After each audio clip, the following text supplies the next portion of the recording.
What's up, guys? Welcome to the Tmortal TV Fisherman Hour episode 2. Today I'm here joined by Aubrey.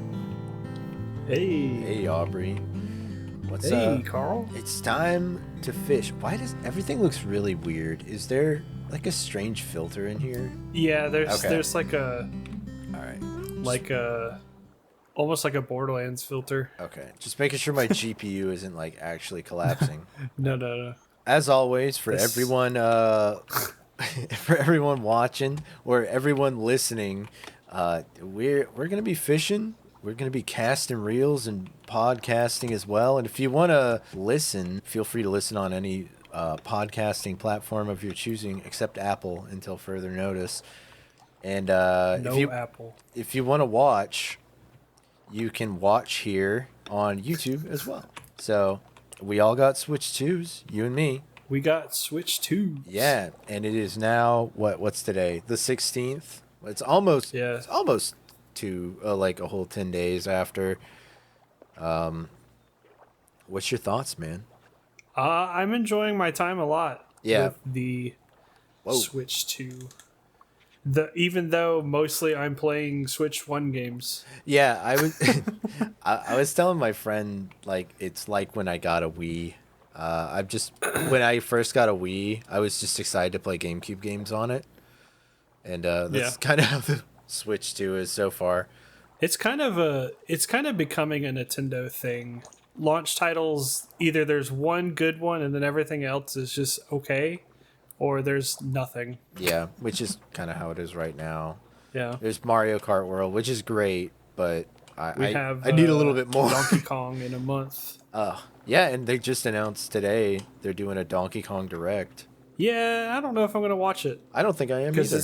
It's like 2 weeks before the game comes out, and I'm like, it's a little too close. Like, I'd rather just wait and have some surprises. For sure. Like, if this was like last month doing a Direct, sure. Yeah, I agree. But it's a little too close. Yeah. But I've been playing BioShock Infinite because I've had the itch for a while to go back and play it. And I'm like, you know what? I've had the BioShock Infinite or the BioShock collection on Switch for like 2 years now. Never played it. So I think it's time. And it doesn't run the best, but I mean, it looks as good as it did when it came out on the 360. How do you think it's running? Like, what kind of frame rate do you think you're getting? I'd say it goes back and forth from 20 to 30. Oof. Which is... That's pretty bad. I mean, it ran pretty much at 15 frames on the 360, so... but, I mean, visually it still looks pretty good. I mean, it doesn't look the best, again, but it definitely is not taking advantage of the Switch 2, I will say. Like, I don't think there was that much optimization when it was ported originally. But no, I'm still having a good time with BioShock Infinite on Switch 2. Yeah, I thought about getting the Cyberpunk port if I could. I'm probably going to trade in Tears of the Kingdom. I'm not enjoying it, sadly. I want to enjoy it, but it just isn't speaking to me like Breath of the Wild did, sadly. Yeah, I had lots of problems with Tears of the Kingdom, and originally when it first came out, so yeah, I remember, and at that point I was still enjoying it. I'm like, you're crazy, and then now I'm just like, I don't think it's bad. It's just like there's no reason for me to keep coming back. Is kind the of the honeymoon phase of that game wraps up so quick. Yeah, it's just nothing captivating me magically like the first one did, which is really, it's a bummer. I didn't think the new tools were that cool. Yeah. I only paid $35 for it, though, so I'm not too upset. I didn't pay the full $70. I won my copy. Oh, yeah. The Steam product review. I received this product for free. Yeah, I know we talked about it a good bit on stream, but like now that the Switch is out for, the people who haven't done a lot of researching in and are wondering, like, what's the big deal with it? The price point of $450 seems like right on the money. The build quality of it is so insane, like so insanely better than the Switch one. I saw a TikTok where, like, this is a great comparison. They're like the build of the Switch 2 makes the Switch 1 feel like a toy. I totally Yeah. agree. I mean, it really feels like the jump from DS to 3DS. Yeah, I would agree. That's a good it's a good comparison. Because man, I just remembering my DS Lite, and that thing really did feel pretty cheap. Yeah. Although I did go from DS Lite to 2DS, so See, was- I went from original DS to 3DS. Yeah. So my jump was pretty big. oh yeah, the brick one. Yeah. Dang. I know half the podcast is just me, like the first episode, like half of it was just me being like, I remember when my cousin did this, but when we were really little, me and Danny were like hanging out, and he had one of those DSs, and he was running up the stairs, and he tripped, and he went sailing over like a loft and just came crashing down and broke, and it was such a tragic moment. Like when Sounds about right. when Buzz Danny Lightyear the falls and tries to fly and pops his arm off. It was so sad. I probably would have cried. I played so much Metroid Pinball, it's not even funny. Man, I think I'm about to crack into Metroid Pinball, honestly, because over the weekend, my cousins, again, but this time not Danny. I mean, it was just everyone but Danny, basically, came to visit, and we played a ton of local multiplayer on the Switch 2, which was pretty cool. We got to crack into the split-screen Mario Kart, which, gotta say, it is capped at 30 when you're doing split screen, which is a little weird, but That sounds about accurate, though. it's still pretty fun. Once your eyes adjust and you're having a blast with everybody in the same room, it really it doesn't matter. But Well, see, and that's a weird like Mario Kart thing too, because it's like it doesn't matter how Mario Kart looks, like it's still going to be fun. yeah, Like I'll say Mario Kart Wii looks like hot garbage, yeah, as all Wii games usually do. and it's still fun. Like once you start playing, it's like Yeah. you just don't care. Oh, but And I think that's a Mario thing in general. yeah, that's just like Nintendo first party, like usually, except Pokemon. Yeah, I was about to say except Pokemon. Pokemon's a different beast I don't know entirely. if Prime 4 looked like, I don't know, just pure like 360 era Call of Duty, I don't think I would be that excited. So I mean, I think it's just certain IPs. Yeah, maybe. Oh, but the reason I thought of that was we played Mario Party as well, and in Jamboree, I don't know if you played that one. No, I haven't. They have the Jamboree buddies where like classic Mario characters will come, and you have to like beat them in a mini game to have them like be your ally for a couple turns. And Waluigi's is literally just like, all right, everybody's playing pinball now, and whoever gets the highest score gets Waluigi. And playing it, I'm like, dang, I want to play pinball. But yeah, it gave me a real pinball itch. Nintendo for a while there was like killing it with like pinball games. Like What else did Pokemon they do? Pinball Okay. is amazing. Mario, there's a Mario pinball game That's really That's good right. on Oh. the GBA, I think. There's a Kirby pinball game. I forgot. It's old though. It's yeah. like Game Boy Color. Yeah. I'm gonna have to check Yeah. that out because I have that. I know. Pokemon Ruby Sapphire had a pinball game that's really good. So Waluigi brought them back to their roots. Yeah. Who's getting Star Fox pinball? I really would. That's Love how you us. revitalize the franchise. Oh man, I'm really hoping we get a Star Fox Zero without gimmicky, stupid garbage controls on Switch 2. Or just Star Fox 64 remake with good graphics. Yeah, I mean And they clear did that. objectives to get the alternate paths. Because it is not clear. It's true. I've still never gone to Sector Z, I think is what it's called. Yeah, I watched The a one with friend the do fox it. girl. I could just watch people play that all day. The overly suggestive cat. Oh, I forgot. I don't think it did well, so it'll probably never happen again. But I just want more like Star Fox Assault, really level based. I liked the ground missions. I thought they were cool. That Yeah, game's so cool. It's very unfortunate that that game came out near the end of the life cycle, because I feel like if it came out when Star Fox Adventure came out, we would still be having like Oh, bi-yearly Star Fox games. yeah. I can almost guarantee it. I remember like being a kid going to Walmart and like craning my neck to where it hurt to watch those TVs that were like up. Oh, They yeah. had the like demos of GameCube games playing on it. It's that like opening mission where it's like kind of Star Warsy, where you're just flying through space fighting all the ships. Man, Oh yeah, yeah. I love that game. Star Fox is probably, I would say, one of the best rail shooter games ever made. I mean, it's pretty much the only one I like, so I would agree. I mean, it's like that or Rogue Squadron, which is Just Star literally Fox just- with Star Wars. Yeah. Yeah. Have you That- done any of the Virtual Console on Switch 2? No. I kind of was a little bummed out of like what all was out at launch, which is fine. Like Wind Waker alone is enough to carry it, but Well, I just mean like any of it in general, like oh yeah. N64, SNES. Oh yeah. I played a lot of Star Fox. Me and my friend Nice. cracked into Harvest Moon a good bit. Ah.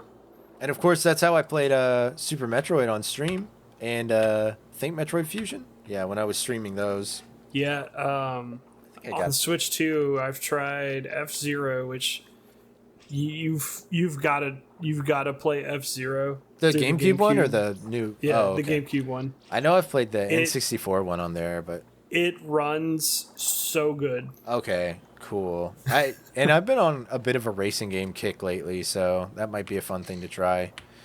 Yeah, Oh, yeah, definitely. I actually heard like people were mad that they like Nintendo was just gatekeeping the GameCube Virtual Console behind the Switch 2, but Yeah. then people were talking about like it's not a gatekeeping thing. It's that the Switch 1 can't emulate GameCube that well because even people who jailbroke it couldn't get GameCube emulators to work Yeah. on it. So that's really interesting.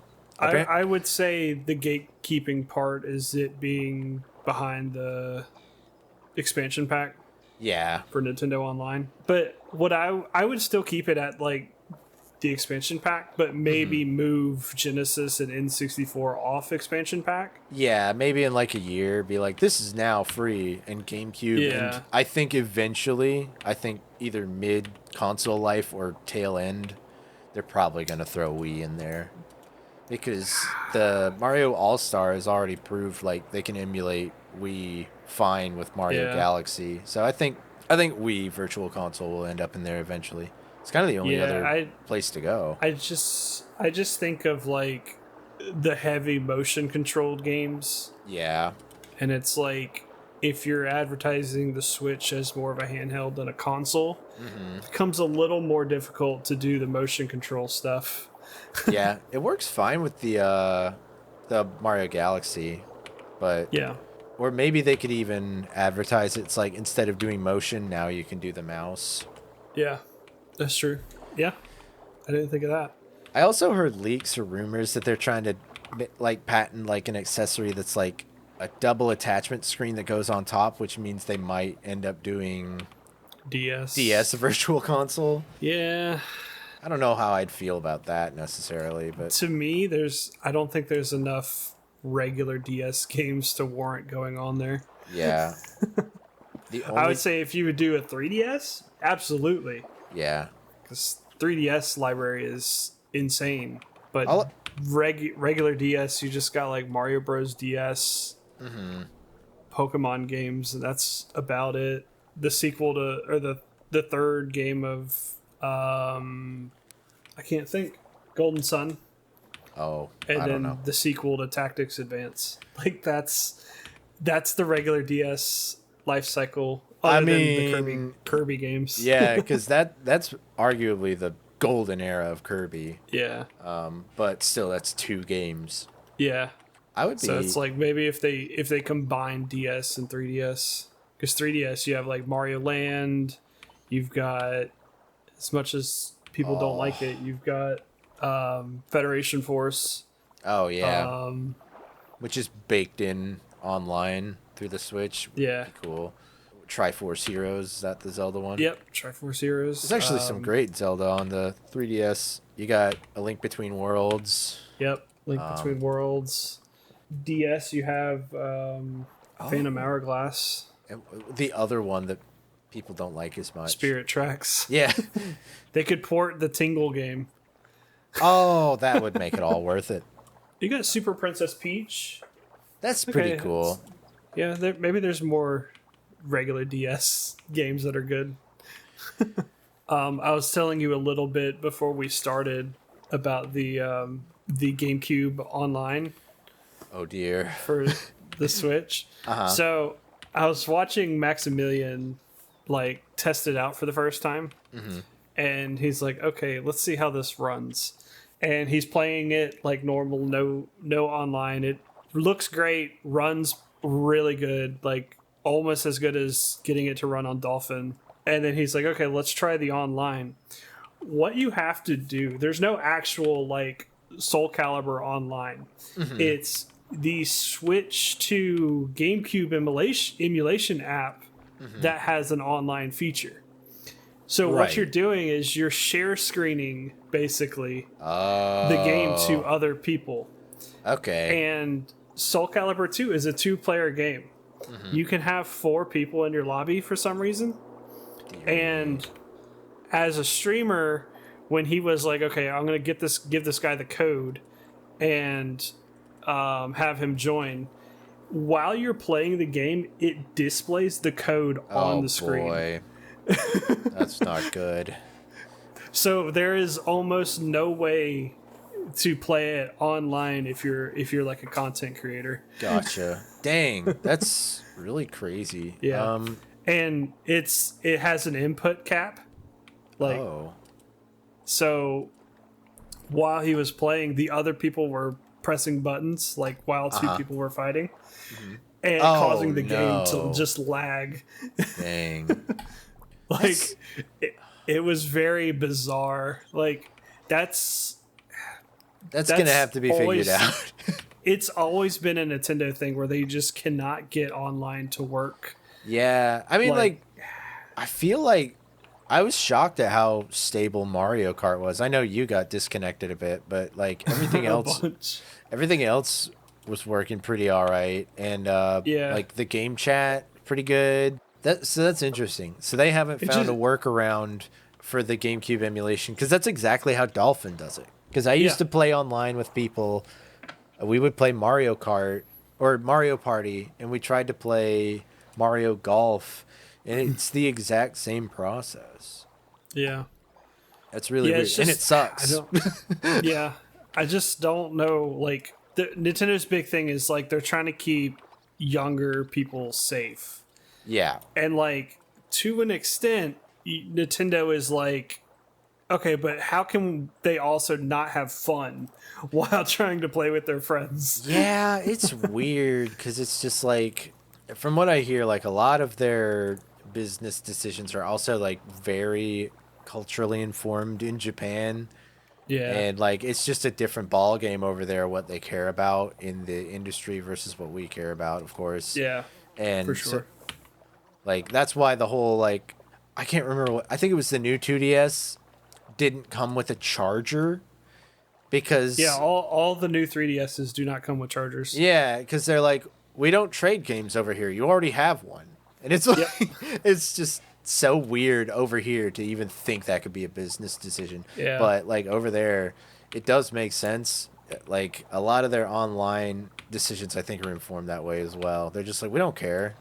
And not in a like callous way, but it's just like nobody over here cares, kind of. But I think I heard recently, especially during the Switch 1 life cycle, that they like Nintendo has a board now comprised of a lot of like younger minds that are pushing forward a lot of ideas of like, hey, we should really consider this angle, like trying to get more fresh ideas when it comes to quality of life stuff in. I think they need like a group of 5 Americans that are in their mid 30s on like the board of directors as like one person. But it's like, hey, this is what we think as Americans, not. I mean, they have like, Nintendo of America. Why don't they have like yeah, online but Nintendo of representative America people? doesn't do anything. Yeah, but I'm just saying they have like, don't they have like some sort of No. cultural localization ambassador or something like Nope. that? Well, because what America or Nintendo of America used to be was, how do we advertise to the American audience? Right. And that's like the Reggie era. Like that's when that was like the most prevalent. Now it's just like we just do what Japan says, Reggie's which is gone. like, yeah. I mean, the trio of Miyamoto, Iwata, and Reggie was just like the best thing to ever happen to Nintendo. And then Yeah. that's just gone, and it'll never come back. Yeah. But it's like that era, it's like, man, advertising for games individually was like at an all-time high. Like every console made in that era was like a hit console. Doing the big presentation thing, like that's like Nintendo Directs for that era. So I mean, it's just, and now they just try to copy what they were doing then, and it's, to an extent, I think it works, but I feel like they could do better. Yeah, I feel that. It definitely, to some degree, feels like Nintendo, just a little off, though, if that's a good way of putting it. Because, like, still, I'll take most day one Nintendo games over, like, any new release from Microsoft, you know? Yeah. But it does feel like they're not fully at the top of their game like they have been in the past. Yeah, and there's a lot of people that with like, oh god, I'm blanking. Who does Smash? Oh, Sakurai? Yeah, Sakurai was like the last of that. Like, hey, let's put as much effort into something as we can. Yeah. Because it's like, even you look at like you would have big mainline games being announced, and people were still talking about, oh, this one character is being added to Smash.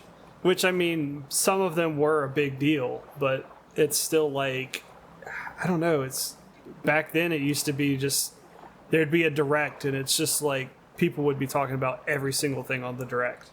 Yeah. And now I feel it's like one or two things. And to be fair, that could very well be just because we reached the end of the life cycle of one console and we're just at the beginning of a new one. It might ramp up a little bit, but I feel like the first direct, or like the next like full direct. Hey, I got a pizza again. Yeah, whatever the next direct is going to be, like the full direct, not like the Donkey Kong one. right. I think it's going to just destroy the internet. Good. I hope so. You know what will do it is when we finally get like a gameplay trailer or something of Kirby Air Riders. Yeah. Again, Sakurai. He's gonna. Is he actually attached? Oh, he's directing it. They Okay. teased him at the end of the trailer like a Marvel character. They like dramatically were gonna like get- directed by with this big pause and then popped his name up. Like we're gonna get guest characters in that game and not Mario Kart. that would be insane. Honestly, I kind of like. I don't want them to be exactly the same, but I kind of wish Kirby Air Riders had just been what Mario Kart World is, like a full open world Kirby Air Ride kind of game to goof off in. Because the best part of Kirby Air Ride to me was the city trial or the free roam mode where you could just goof off. Yep. And I really hope that returns. Hours just listening to the music. That game I think has the best Kirby soundtrack. It's a lot more like that game itself is. It's more, to me at least, it's more F-Zero than Mario Kart. Yeah, for sure. I was just talking to my cousin Josh about this yesterday. Modern Kirby soundtracks, I like, you know me, #1 Kirby fanboy. I'm a huge fan of Kirby music in general, but the past couple of games, they're trying to like take the old songs and make them like real instruments or play them on piano or full like band jazz kind of stuff.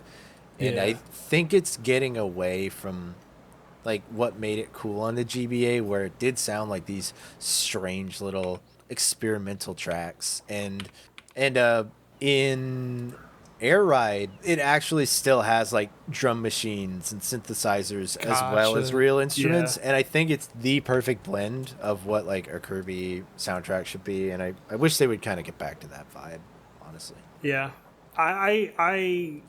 I miss the days, and this is old man Aubrey. I miss like the N64, SNES, NES. I miss sound or music fonts. Yeah. I just Like, I was just working on a song and I literally downloaded the Final Fantasy VI sound font just so I could have Yeah. like those old sounding strings in it. yep. It's there's something about where like you could have 18 games made with the same music font and they all sound different.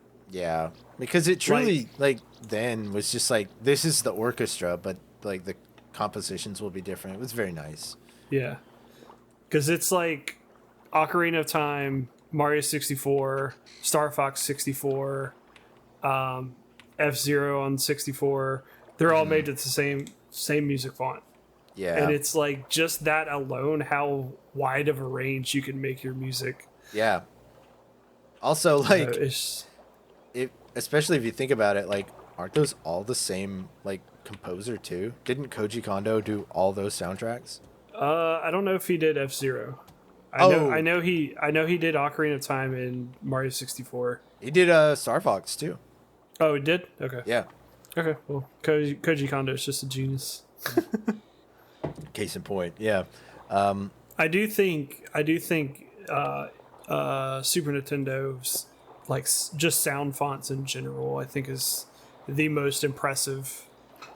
Yeah, they're really fun, and they still sound good. Like everybody wants to do, like 8-bit chiptune sounds in their music, but I wish more people would try and do that like 16-bit era. It's very Yeah. nice.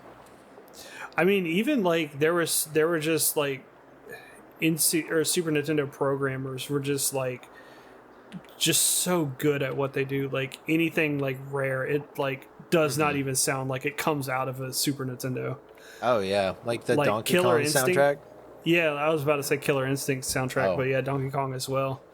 But it's just like, man, like the way that they just got that into games is crazy. Like Yoshi's Island as well is like, Oh, to me man. the most impressive game on the Super Nintendo. That's because it was like tail end, right? Like it was pushing Yeah. everything that system had. Yep. And it was, man, that to me that's a perfect game. Yeah, I mean, One of the first games to ever run at 60 frames per second, by the way. oh wow, yeah. But like it's that game for a long time was very hard to emulate. Like even the virtual console on the Wii ran that game like garbage. Oof, that's Like crazy. input delays, like sound not matching up. But even the Switch One, I had issues with it. But let me tell you, playing that game on the Switch 2 is as close to playing it on original hardware as I've ever played Yoshi's Island. Nice. I think I still have an actual physical cartridge of it. Yeah, I've got it complete in box on my desk. Nice. Yeah, I'm very excited for whenever they announce a new Kirby.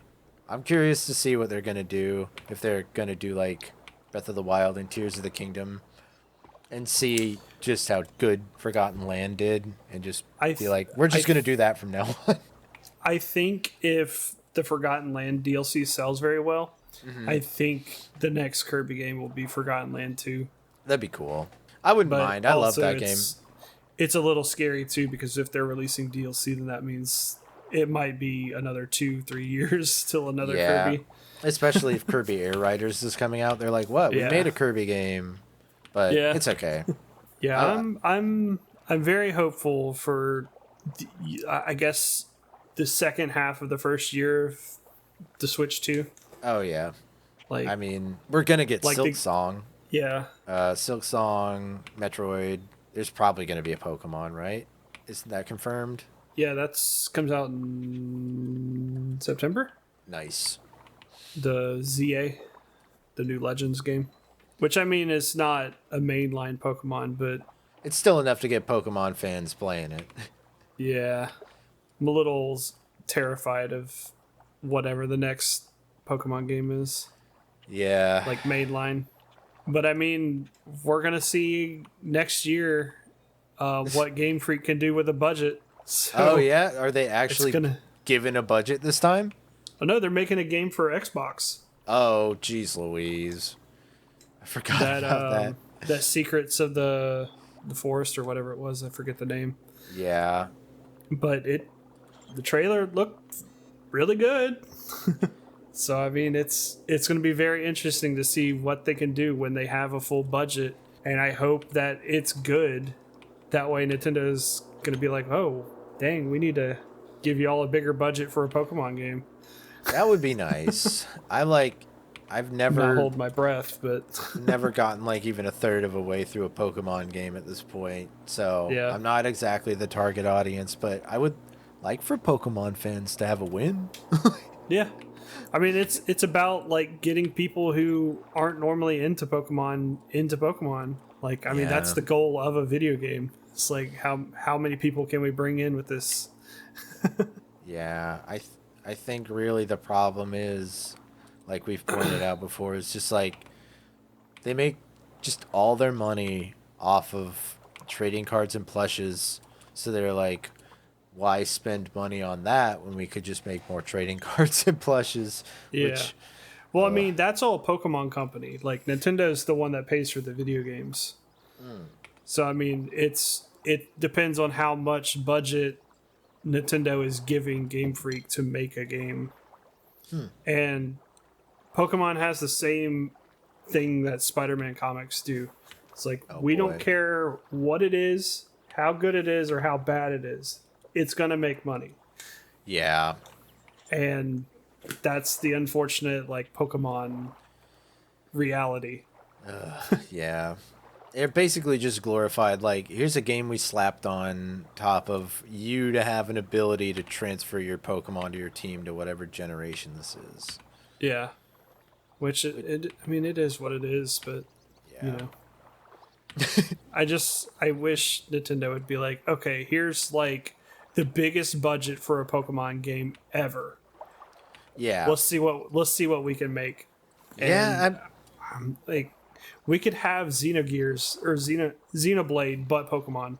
yeah. Like, Maybe, I mean, if they're gonna do it, this is the system to do it. Like, Pal World already Absolutely. showed them up. This Yep. whole system boasts, look how powerful this is for being a handheld. Like, that new game that was announced this year is already doing Pokemon better than Pokemon. yeah. Like, what, I forget what it's called. I know what you're Starts talking with an A. about. It looked cute, but it also Yeah. like had a hint of like these things look AI generated. I'm a little sketched out, but yeah, like already like Pokemon's got some competition now, and they need to shape up a little bit. They need to quit worrying about suing everybody and just do better.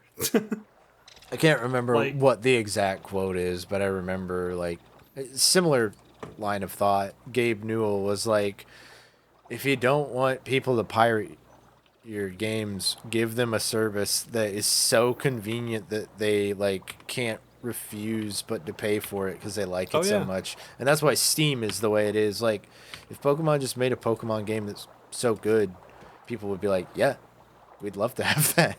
Yeah, absolutely. You know, like, I mean, you know me, I've played Pokemon fan games like a lot. Like, Yeah. I play a lot of Pokemon fan games and ROM hacks and stuff like that. And it's like, a lot of these guys are just like, we're just making the Pokemon game that we want to buy.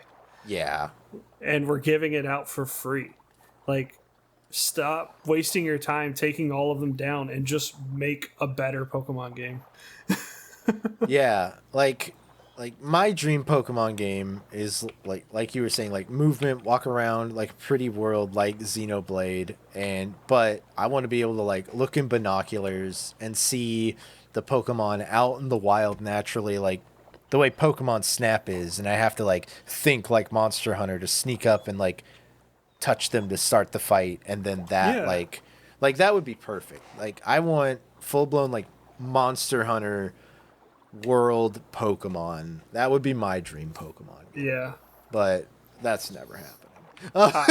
I kind of want like a Red Dead Pokemon where it's Yeah. like there's so like you can take different jobs. Like this guy wants you to go and take pictures of Pokemon. You get a camera and you go take pictures of Pokemon and report back to him when you have enough photos.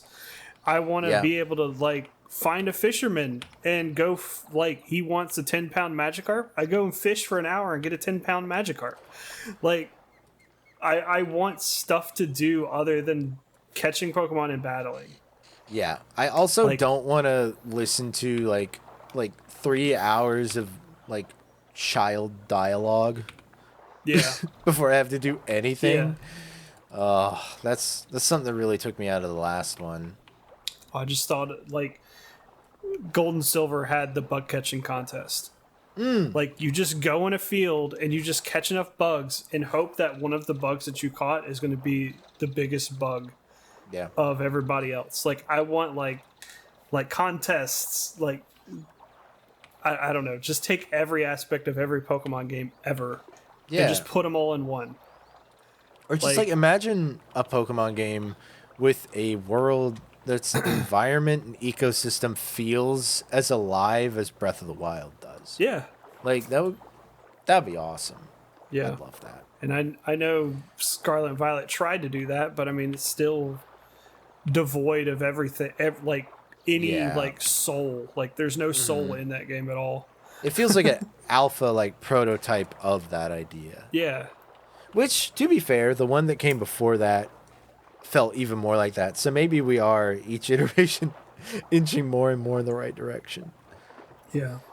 But Which one? I still do want like high res looking textures and Oh, I mean yeah. not high res. I still want it to be some kind of cartoony. But do like cell shaded to where it looks like the anime. Yeah. Like I think that's the perfect art style for a Pokemon game. Okay. Where it's like everything has like a cell shading on it, but it's clearly still like 3D textures. That would be cool. I guess take how Faye looks in Fortnite. Yeah. Like that's the art style I would like for a Pokemon game. That would be pretty cool. What other IPs are you hoping either gets a new game or revitalized on Switch 2? I want a new, not like 2D platformer gimmicky spin-off of Chibi Robo. I want a new proper Okay. Chibi Robo. Or a new Rob game. Yeah. I was don't gonna care say what it custom is. Robo. Because mechs are coming back into style. I would, this isn't just strictly Nintendo, but I would love a good Transformers game to actually come out and be on the Switch as well. Yeah. That'd be nice. I would be thrilled if they're just like, oh yeah, the three best Transformer games, War of Cybertron, Fall of Cybertron, and Devastation are just getting re-released. I'm in. I mean, if the leaks are true and they're like thinking about bringing them back, I bet they'll get Switch ports. Because you've never played Devastation, have you? I played a little bit. Okay. I have the PS3 version. Gotcha. It's really good though. Yeah, I wish have it was more. I have the PS4 version, and I'll tell you, it's so much better on PS4. Yeah. I just it's such a hassle to get my PS3 hooked up. I would love it Yeah. conveniently. It didn't run too bad on PS3.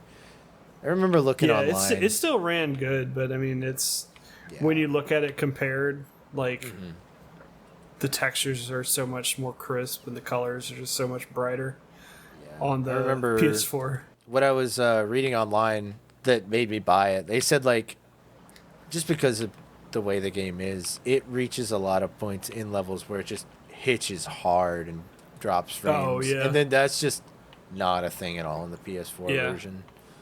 Yeah, But, when you're fighting a big bot in the PS3 version, just say man. goodbye to your frames. I was trying to get my friend to play it, but I don't know how. Does he? Well, here's how you sell any platinum games. It's like, Oh. hey, do you like Devil May Cry 3? Yeah. Okay, well, it's this, but this IP.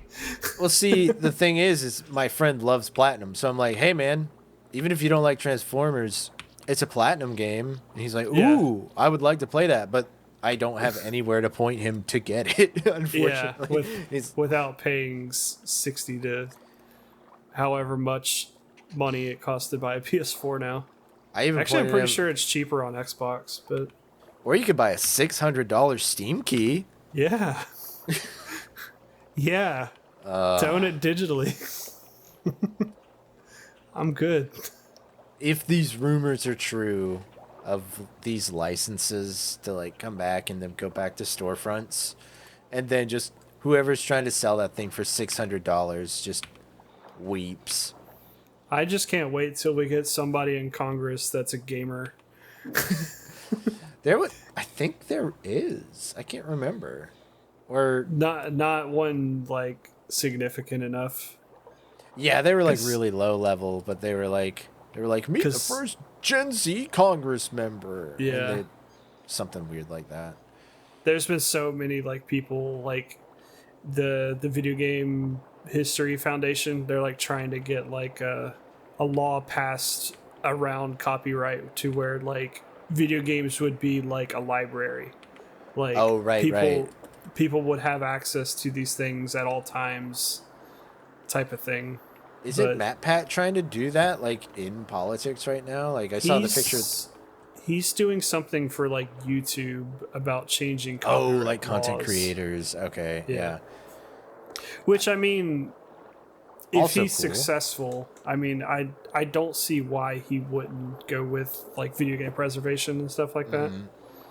Or at least it would open the door for that kind of stuff to happen. Yeah, yeah. But there's been a lot of bills and stuff to try to get stuff done about preservation and what classifies as preservation and laws that companies should allow. Like right now, there's the problem with the Switch 2 and the MIG switches and all that kind of stuff.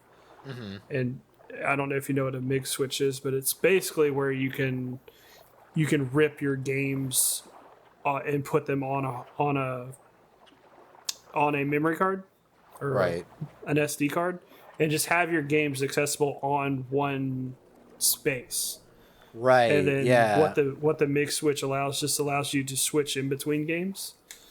So there's people that want stuff like that available, where if I own something, I should be able to take it wherever I go, type of thing. But I don't know. There would also have to be more piracy laws, and then that's what becomes a problem. But typically, people who pirate stuff are the people who spend the most money on video games. So I mean, yeah, it's interesting. Like, I feel like perhaps, I don't know, maybe this like virtual game card thing that is on the Switch may be like a baby step in that direction. I don't know. It's definitely a step forward.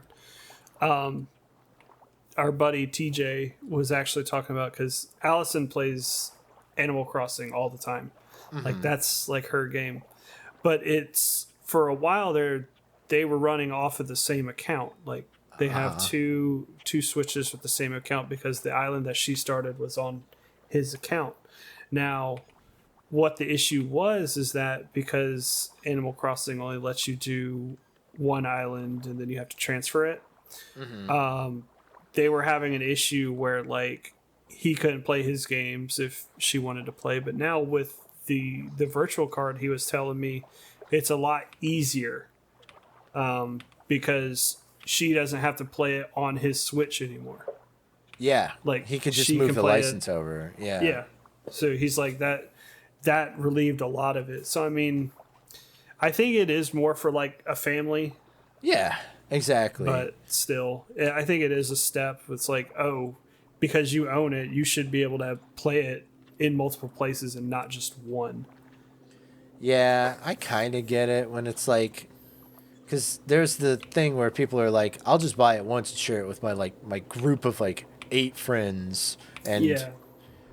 that of course, just like sharing passwords for memberships with streaming services, it's gonna make the companies crack down, which sucks. It just ruins it for everyone. But so I get why they do it, and I can't even say I don't understand, I don't disagree, but also it's it does suck that just puts so much more of a limit on it.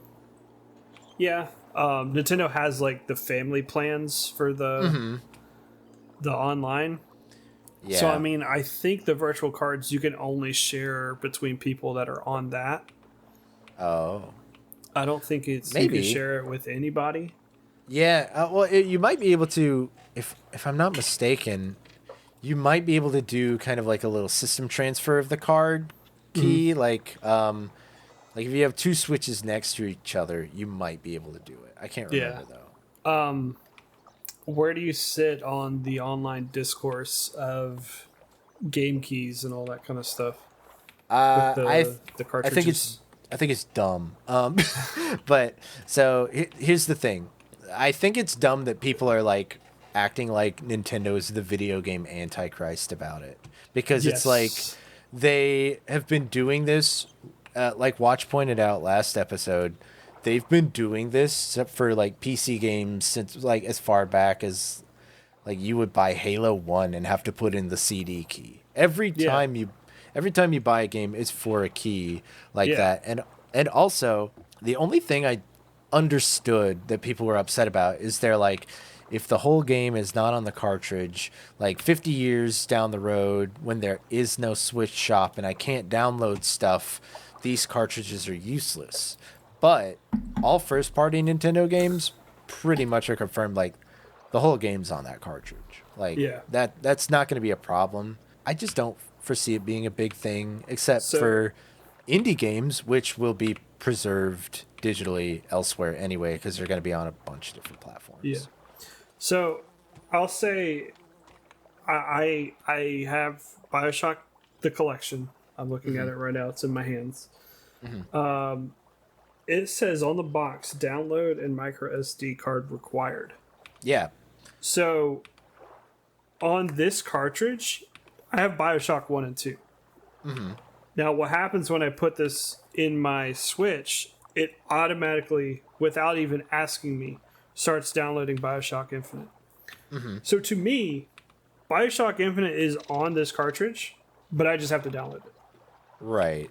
So, yes, if Switch eShop ever dies and I can't download anything off of it, I lost that game. Yeah. But we're moving into an era of gaming where everything is backwards compatible. Yeah. Also, if you're oh no, I lost BioShock Infinite on this cartridge, it's on every Xbox system ever. Yeah. It's on PC. It's on every system, and it's an $8 game. Yeah, it's gonna be games like that are gonna be preserved anyway, because they're gonna be on so many different platforms. Yeah. And Nintendo first party is all on the cartridge. To see if it had any performance difference, I popped in the Metroid Prime 1 remaster to test out with my cousin when he was visiting. It didn't even ask for an update. The whole game to this day is still on that cartridge, and nothing has even needed to be updated about it. That game in a vacuum is all on there. Yeah. And the main one on Switch 2 that people are talking about is Street Fighter 6. Street Fighter 6 is 100% not on the cartridge. But what is Street Fighter 6? It's an online fighting game. Yeah. Once Street Fighter 8 comes out, the servers for Street Fighter 6 are going to shut down anyways. Yeah. And so you can't play it anymore anyways. Yeah. And it's on PlayStation and PC and everywhere else, to where it's it's not it's going to become lost media because the Switch cartridges the Switch cartridges might become obsolete. Yeah. I have not seen a switch to discourse I have agreed with, other than issues of setting up an online group. Yeah. The only thing I agree with so far is $80 for a game is insane. Yes, Like that I'll agree with. And like, but it's really going to depend, because I'm not counting Mario Kart, because technically Mario Kart's a $50 game. Yeah. Because Nintendo wanted you to buy the bundle, and if you didn't buy the bundle, I don't know why you even bought the console in the first place. Yeah. So I mean, like, I will agree that Mario Kart World is a $50 game. I'll agree. Yeah. But I would have even been happy paying $60 for that game. It's so fun. Yeah. But like, yeah, 80 is insane. Yeah, I'm gonna see with Donkey Kong being 80. Like, that's the first. No, Donkey Kong's 70. It's 70, yeah. Yeah. So the only other $80 confirmed games so far are just the Switch 2 upgraded editions of which it's $60 games with $20 DLCs. Yeah, so it makes sense. But technically, other than Mario Kart, there has not been an $80 game even announced. Yeah. And I'm hoping after the backlash and them like pulling back with Borderlands 4's pricing that people are going to be like, yeah, maybe we shouldn't really go through with this whole $80 idea. Yeah, I think if they are going to do an $80 game, like, it's going to be Prime 4. The only Nintendo game I can think of that I would like comfortably, like, without even like hesitation pay $80 for is Animal Crossing. Yeah. Like, I have like over 500 hours in Animal Crossing, and I recently got back into it, and I know I'm probably going to get at least another couple hundred out of it. At the end of the day, if I paid 80 for that, it was worth it all along. Yeah, kind of how I've always thought about video game pricing is I kind of do pricing as like minimum wage is $7.25 an hour, right? Okay, so if a game is $70, right? So you divide that by $7.25, it's 9.6. So right. If I can get 10 hours out of a game that's $70, I think it's worth it. Okay. Yeah, I think that's a fair way. I've always looked at it like I would go to a movie theater and pay $10 to see a 2-hour movie. Yeah. So it's like if a game is like $60, divide that down, like that's like 6 movie tickets, 6 times like 2, 12. Yeah. So if I get more than 12 hours out of a $60 game, it was worth it, bare minimum. Which, I mean, with that in mind, Animal Crossing has like more than paid for a system. Like, and I do think there is a cap. Like, for sure. I think the cap is probably $80. It just has to be worth it. Yeah, unless it's like like if I know you're probably gonna get like the $120 like special edition of Borderlands, right? Yeah. Yeah, so like there's obviously exceptions when it's like this is one of my favorite franchises. It's a special edition. I mean, it's got still, the DLC stuff. Yeah, it's still base game is $30 or $60, $70. And then I'm paying $50 for 4 DLC contents, 2 new characters, and then multiple like packs of like gear, alternate stuff, whatever. So that's true.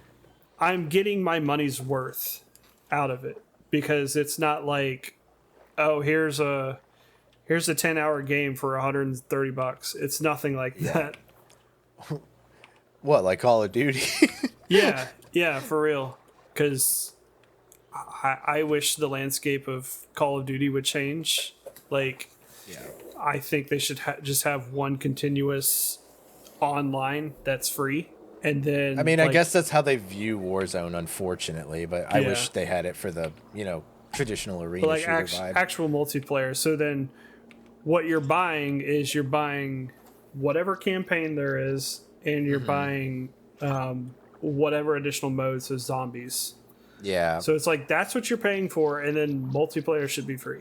The best thing that has happened to Call of Duty now, which I am fully on board with, is just like it's day one Game Pass now. So Like, I'm already paying for Game Pass. I'll play some Call of Duty multiplayer for a couple months till I get bored of it. As long as it's bundled in the $11 a month I spend on that anyway. Yeah. I would never buy a new Call of Duty, but I will gladly play it on Game Pass, which is very fun. Yeah, Game Pass is the best thing to happen to the video game industry, but I still do not know how the companies make money.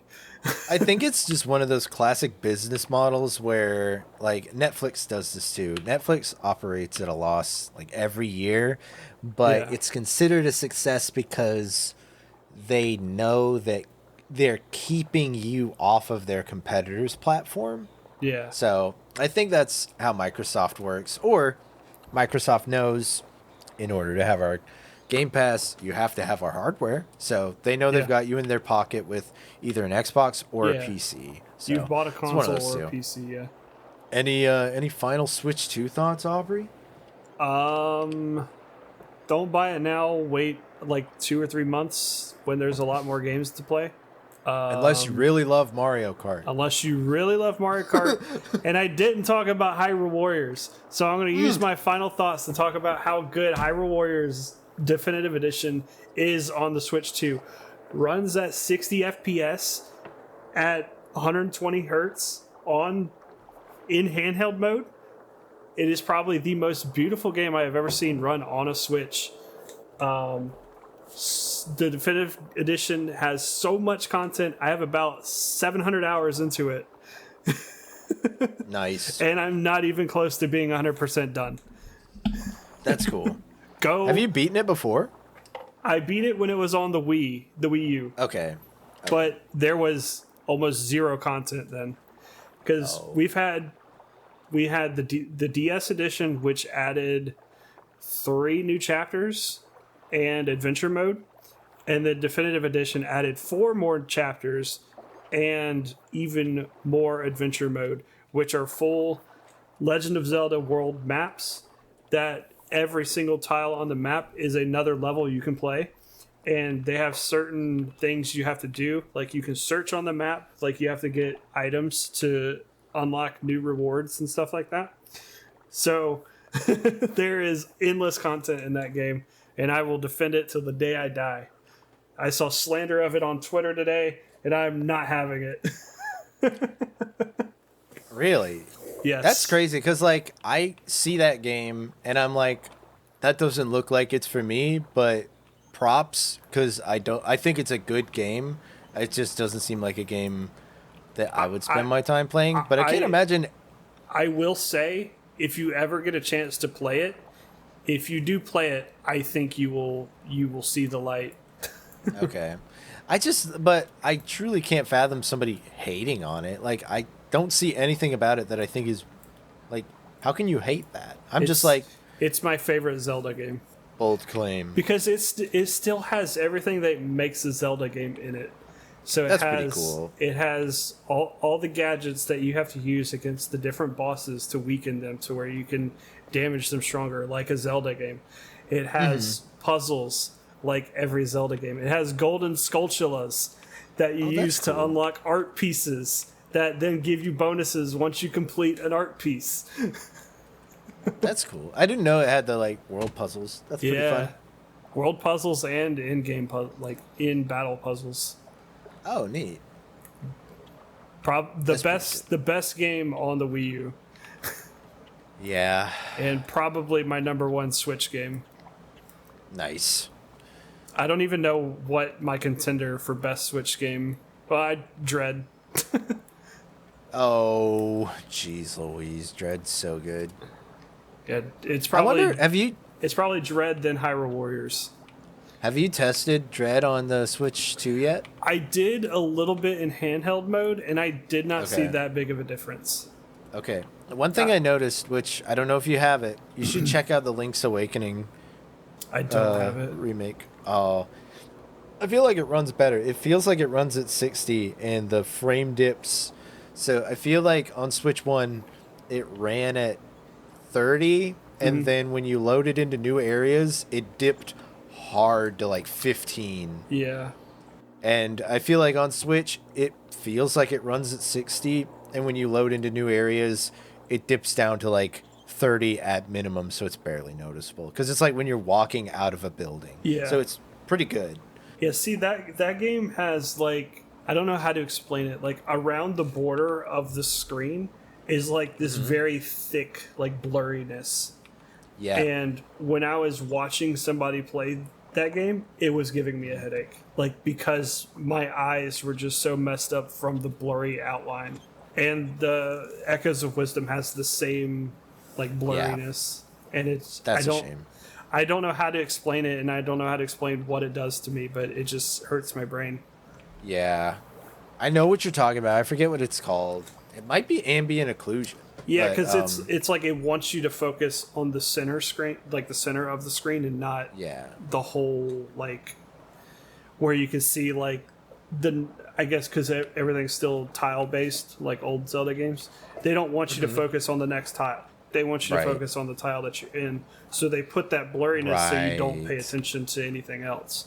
Gotcha. Because it's a little bit more like 2.5D than it is truly top-down like it used to be. Yeah. Okay. Yeah, that's my closing statement is go play Hyrule Warriors Definitive Edition. I think it's only $60 still. Might even be $50. Dang. Go play Hyrule Warriors. Go follow Aubrey on at Aubrey Zero Ninja everywhere you can think of that he is. Yeah, TikTok. TikTok, Twitch, Instagram. Instagram I post like once every 2 months. TikTok I want to start using more. YouTube I want to start using more. Yeah. I got to get back into streaming on Twitch. But I'm most active if you're still on Twitter. I'm still on Twitter. Most people are. That's where I'm most active. You can see me complain about comic books and video games, and I share art all the time. Nice. So, but also I'm in Carl's chat all the time too, so you can see me there. Yeah, if you come to Tmortal TV streams, you can find Aubrey. And thanks for being here, man. Yeah, man. I don't know what to do now. We just say goodbye. Bye. I don't know.